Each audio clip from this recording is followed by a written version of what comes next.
Hello friends, welcome to my channel easy tasty சமையல்.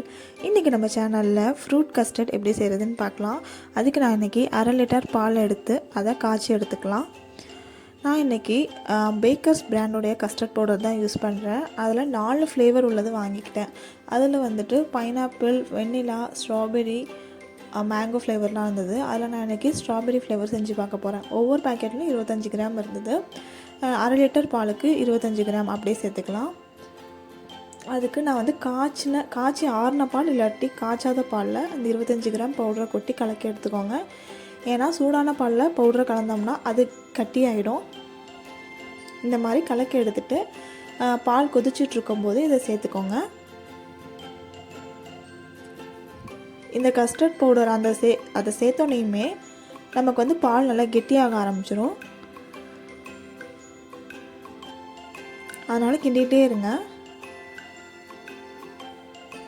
இதில் நான் இன்றைக்கி ஒரு 6 டீஸ்பூன் சுகர் சேர்த்துக்கிறேன். உங்களோட டேஸ்ட்டுக்கு ஏற்ற மாதிரி நீங்கள் எக்ஸ்ட்ராவும் சேர்த்துக்கோங்க.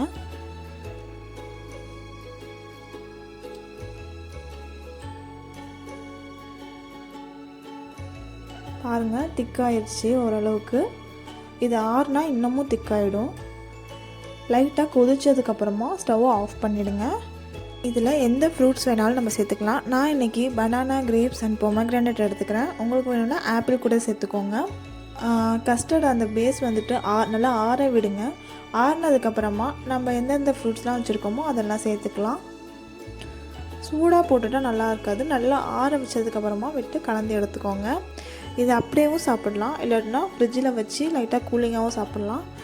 வீட்டில் ஏதாவது ஃபங்க்ஷன் இல்லை கெஸ்ட்டு வராங்க அப்படின்னா இந்த மாதிரி வெரைட்டியாக செஞ்சு கொடுத்தா உங்களுக்கு ரொம்பவே பிடிக்கும். கண்டிப்பாக இதை ட்ரை பண்ணி பாருங்கள். உங்களுக்கு இந்த சேனல் பிடிச்சிருந்தா லைக் பண்ணுங்கள், ஷேர் பண்ணுங்கள், சப்ஸ்கிரைப் பண்ணுங்கள்.